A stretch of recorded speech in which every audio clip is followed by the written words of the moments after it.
थोड़ी देर बाद वह जोर से चिल्लाई। अमन डर गया कि आखिर क्या हो गया। वो भागा भागा बाथरूम के पास गया। उसे देखकर कामिनी अचानक से उससे लिपट गई और उसे जोर से पकड़ लिया। अमन को समझ नहीं आ रहा था कि आखिर हुआ क्या है। इधर कैमरा अपना काम कर रहा था। कामिनी बहुत देर तक जब उससे लिपटी रही तो अमन को भी अब अच्छा लगने लगा था, लेकिन अचानक अमन को लगा कि उससे गलती हो रही है, इसलिए उसने उसे झटके से हटाया। कामिनी, ओह सॉरी। हेलो फ्रेंड्स, एक बार फिर से आपके लिए लेकर आ गए हैं एक और नई मज़ेदार और इंटरेस्टिंग कहानी। तो नमस्कार दोस्तों, कथा संचार चैनल की सारी फैमिली और सभी श्रोतागण के प्यार और सपोर्ट के लिए हम दिल से धन्यवाद कहना चाहेंगे। मित्रों, आज की जो नई कहानी हम पेश करने जा रहे हैं उसका नाम है शातिर पड़ोसन। तो चलिए दोस्तों, फटाफट कहानी को शुरू किया जाए। सुप्रिया शक्कर लेकर आ गई। अमन ने उसे कामिनी को देने को कहा।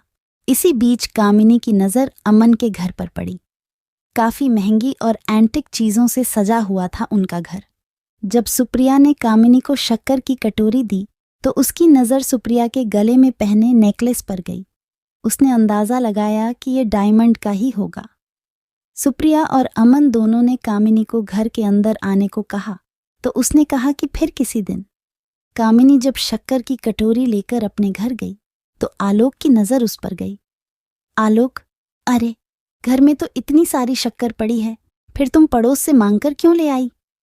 कामिनी, ये बात आपकी समझ में आ जाती तो आप अपने ऑफिस में क्लर्क नहीं होते। धीरे धीरे कामिनी अमन और सुप्रिया से दोस्ती बढ़ाने लगी। जल्द ही वो उनका विश्वास जीतने में कामयाब हो गई।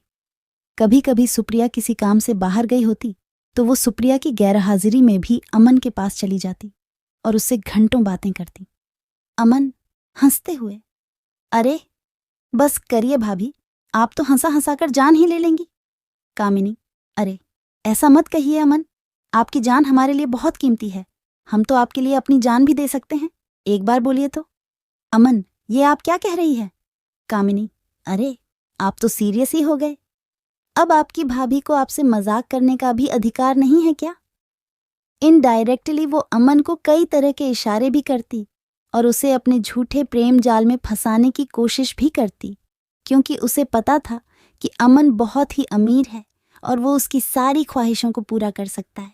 लेकिन अमन अपनी पत्नी से बहुत प्यार करता था, इसीलिए वो कामिनी की इन हरकतों का कोई जवाब नहीं देता था। एक दिन की बात है, कामिनी अमन और सुप्रिया से मिलने उनके घर आई। सुप्रिया, अरे आइए आइए भाभी, हम आपकी ही बातें कर रहे थे।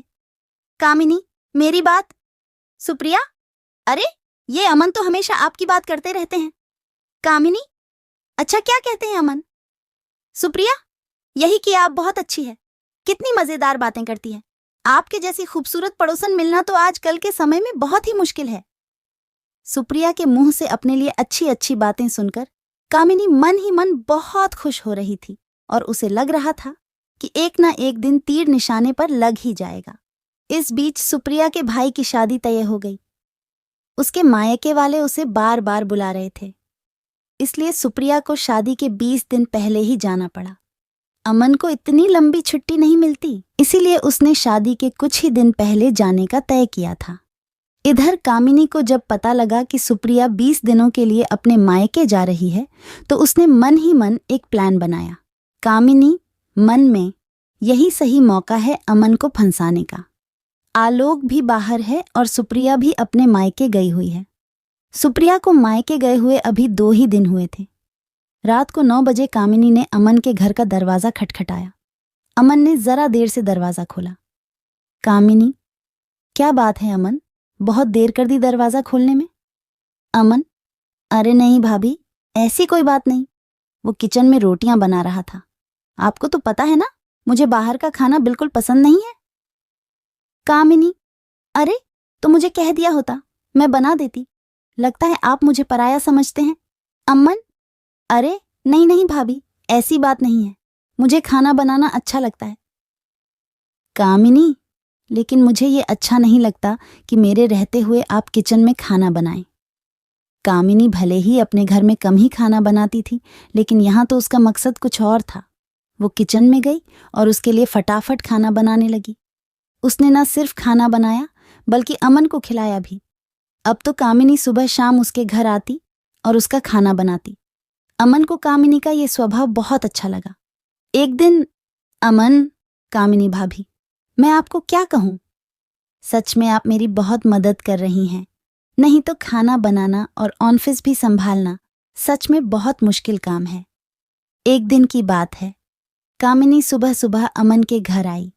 अमन को लगा कि हर दिन की तरह वो खाना बनाने आई होगी, लेकिन हर दिन वो 8 बजे के बाद आती थी, लेकिन आज तो 7 ही बज रहे थे। कामिनी, अरे अमन, वो क्या है ना कि आज मेरा शॉवर खराब हो गया है। बुरा ना मानो तो मैं आज तुम्हारे बाथरूम में नहा लूं। अमन ने हामी भर दी। इधर कामिनी तो किसी और फिराक में थी। उसने अमन के बाथरूम में कैमरा छुपाया और उसमें ऑटोमेटिक क्लिक बटन ऑन कर दिया। थोड़ी देर बाद वह जोर से चिल्लाई। अमन डर गया कि आखिर क्या हो गया। वो भागा भागा बाथरूम के पास गया। उसे देखकर कामिनी अचानक से उससे लिपट गई और उसे जोर से पकड़ लिया। अमन को समझ नहीं आ रहा था कि आखिर हुआ क्या है। इधर कैमरा अपना काम कर रहा था।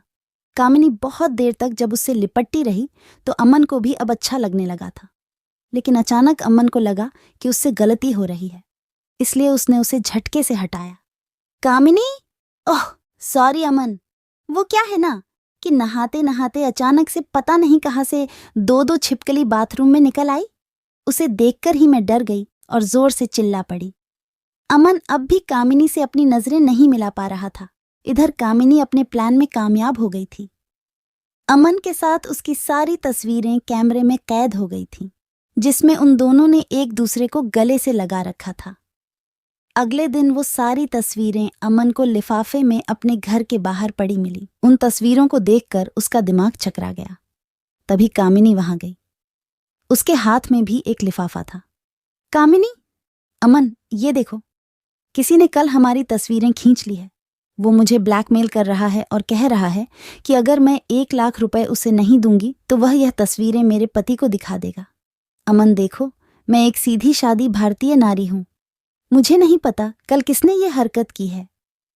अमन को भी कुछ समझ नहीं आ रहा था। उसने 1 लाख रुपए कामिनी को दे दिए।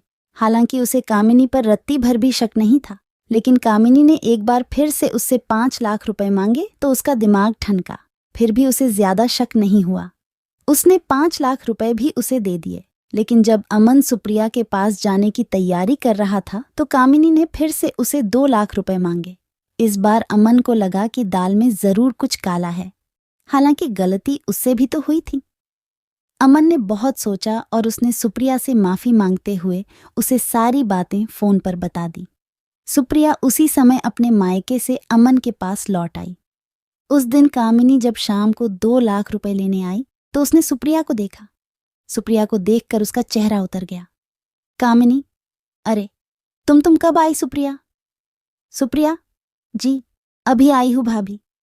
उसके बाद सुप्रिया ने अमन और कामिनी की सारी तस्वीरें उसे दिखाई और कहा, सुप्रिया भाभी, आपने मुझे बताया क्यों नहीं कि कोई आपको इन तस्वीरों के लिए ब्लैकमेल कर रहा है। मैं अभी इन तस्वीरों को लेकर पुलिस स्टेशन जा रही हूं। पुलिस का नाम सुनते ही कामिनी के होश उड़ गए। उसे अपनी पोल खुलने का डर सताने लगा। उसने पुलिस स्टेशन ना जाने की बात उनसे कही, लेकिन सुप्रिया अपनी जिद पर अड़ी रही। आखिरकार कामिनी टूट गई और रोते रोते उसने अपना गुनाह कबूल कर लिया। सुप्रिया, मुझे शर्म आती है आप जैसी औरतों पर जो अपने मतलब के लिए दूसरे मर्दों को फंसाती हैं। अरे आलोक भैया में क्या कमी है? वो बेचारे तो आपको हर खुशी देने की कोशिश करते हैं, लेकिन पता नहीं आपको ऐसा क्या चाहिए जो आपका लालच खत्म ही नहीं होता। कामिनी को अपनी गलती का एहसास हो गया था। उसने उन दोनों से माफी मांग ली, लेकिन अमन और सुप्रिया ने कुछ दिनों बाद अपना फ्लैट खाली कर दिया और वो कहीं और रहने चले गए। कहानी को पूरा देखने के लिए धन्यवाद। अगर आपको यह कहानी थोड़ी भी अच्छी लगी हो तो वीडियो को एक लाइक करके हमारे चैनल को सब्सक्राइब कर लीजिएगा। अगर आपको ऐसी मज़ेदार कहानियाँ देखना पसंद है